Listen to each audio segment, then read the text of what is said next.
प्यारे बच्चों, क्लास 12 का एग्ज़ाम को लेकर सभी के मन में तरह तरह के प्रश्न आ रहे हैं।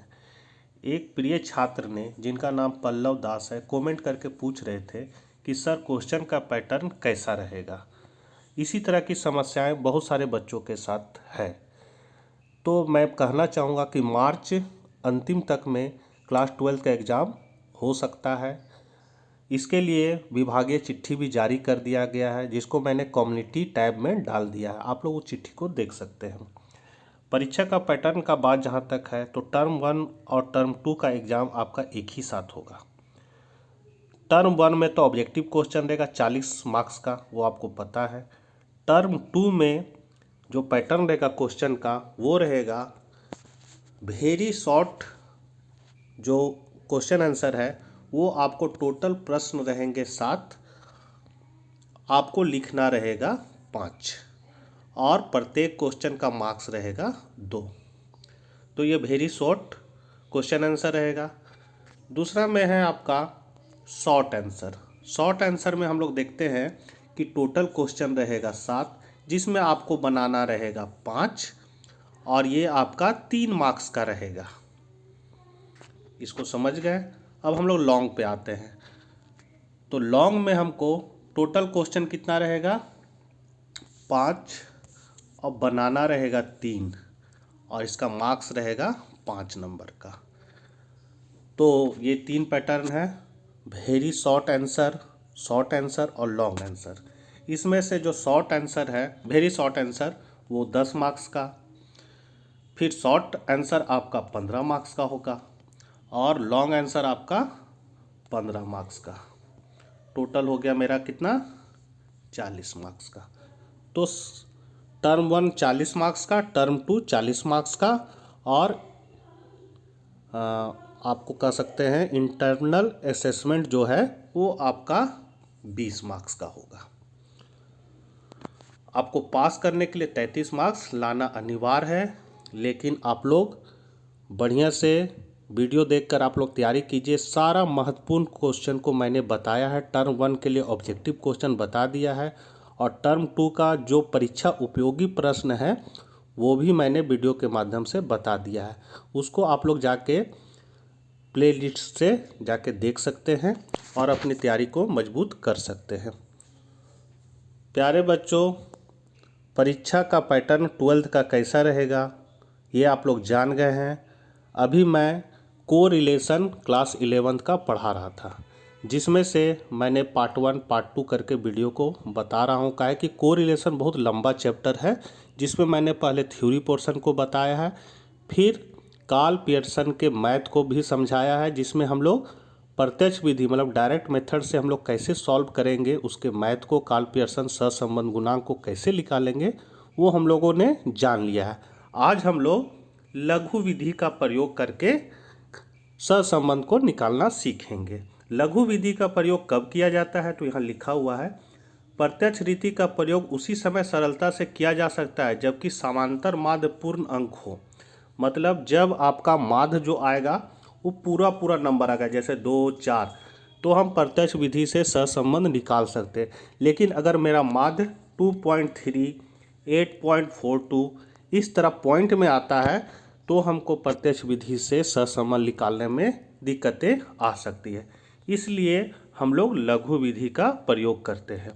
तो लघु विधि के बहुत सारे फॉर्मूले हैं, एक एक करके हम लोग उसको जानते हैं। तो पहला है R बराबर n गुने sigma dx dy minus sigma dx गुने सिग्मा dy बट्टा n गुने sigma d square x minus sigma dx का होल स्क्वायर, ब्रैकेट बंद, फिर ब्रैकेट में है n गुने sigma D square Y minus sigma D Y का होल स्क्वायर। तो इस फॉर्मूला के आधार पर हम लोग इसको क्वेश्चन को देखते हैं और फिर इस फॉर्मूला के आधार पर इसको सॉल्व करेंगे।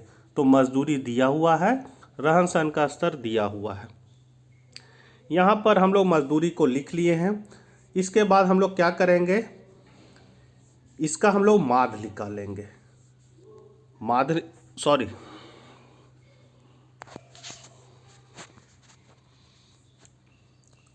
मजदूरी दिया हुआ है, रहन सहन का स्तर दिया हुआ है।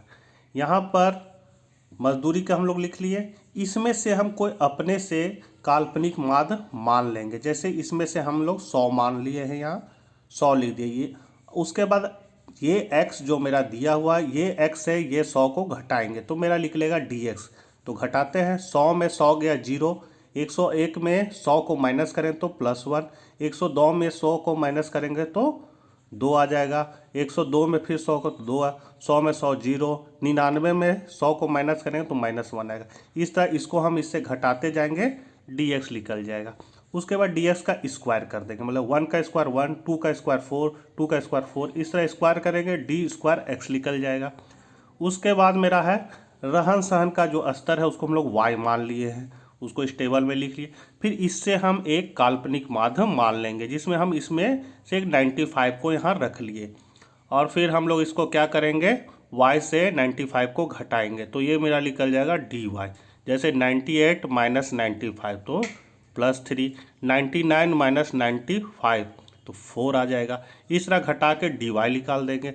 फिर dy का स्क्वायर करेंगे तो d स्क्वायर y निकलेगा। जैसे 3 का स्क्वायर 9, 4 का स्क्वायर 16, यहाँ भी 16, 4, 3 3 या 9 हो जाएगा, माइनस माइनस प्लस। उसके बाद हम लोग dx dy निकालेंगे, मतलब ये जो dx है ये dx को ये dy से गुना कर देंगे तो मेरा dx dy निकल जाएगा। जैसे 0 को +3 से गुना करेंगे तो क्या हो जाएगा 0, 1 को 4 से गुना करेंगे तो 4, 2 को 4 से गुना करेंगे तो 8। तो इस तरह ये नंबर को इससे गुना करेंगे तो dx dy निकल जाएगा। फिर सबको हम लोग जोड़ देंगे और इस फॉर्मूला में बैठा देंगे। इसमें जैसे पहला है n क्या है, तो ये है पदों की संख्या कितनी है, तो हम इसको गिन लेंगे 1 2 3 4 5 6 7 8 9 10। तो n मेरा कितना है 10, तो यहाँ पर n के जगह 10 आ जाएगा। गुना का गुना ले दिए, sigma dx dy, sigma dx dy हो गया कि इसको जोड़ने पर कितना आया है मेरा 61, तो 61 हो गया। यहाँ पर माइनस का माइनस लिखे, सिग्मा dx कितना है मेरा -10, तो यहाँ बैठा दिए। उसके बाद गुना सिग्मा dy, तो सिग्मा dy मेरा कितना है 0, 0 कैसे आ गया, सारे प्लस को जोड़ दिए, यहाँ जोड़ के जो आएगा उसको लिखेगा, फिर सारे माइनस वाला को जोड़ देंगे, जो आएगा उसको जो प्लस को जोड़ से घटा देंगे तो मेरा 0 ही आएगा, तो यहाँ 0 हो गया।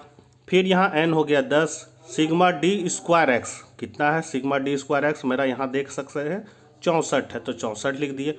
फिर माइनस का माइनस लिख दिए।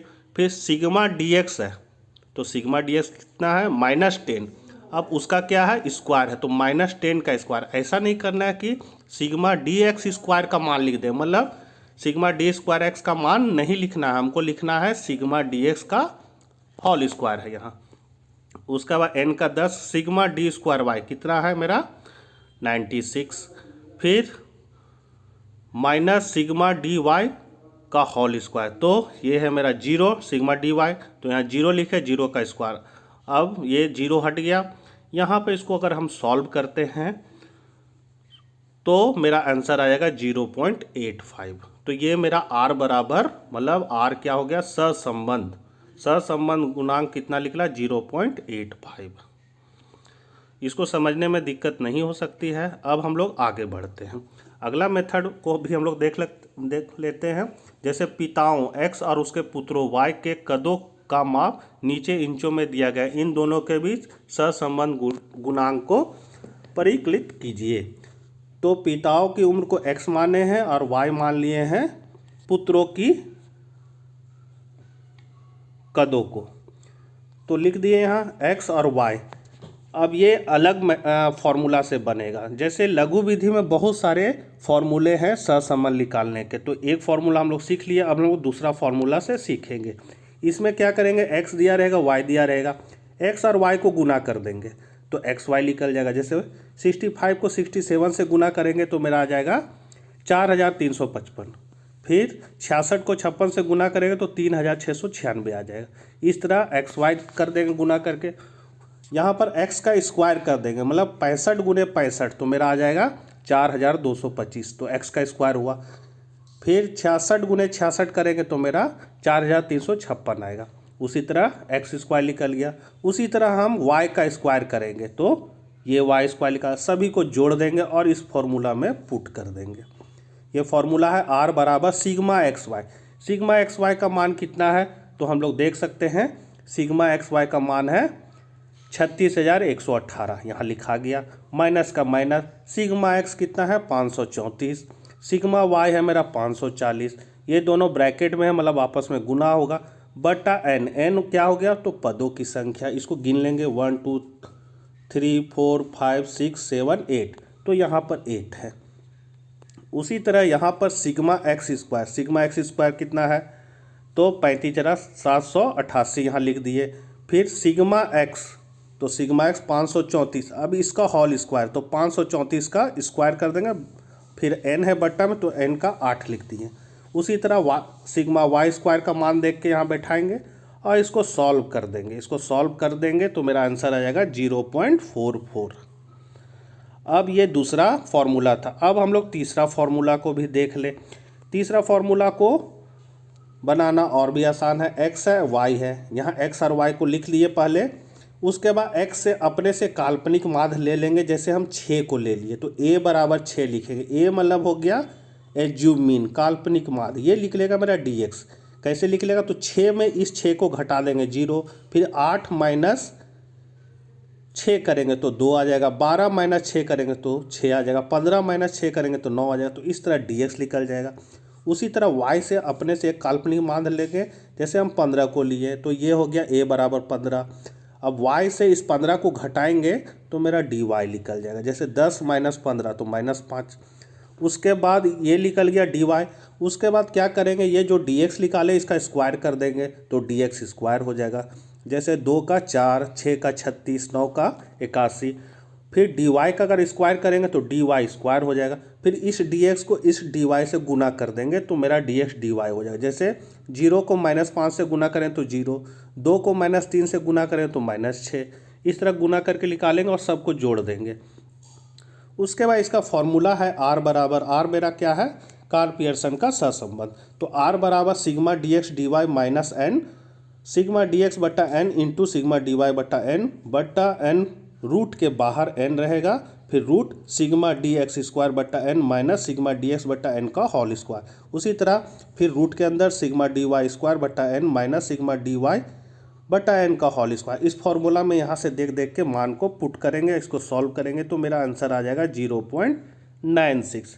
किसी तरह की परेशानी नहीं होनी चाहिए आपको। अगर किसी तरह की समस्या है तो कमेंट बॉक्स में ज़रूर लिखें, मैं इसको समाधान करने की भरपूर प्रयास करूँगा।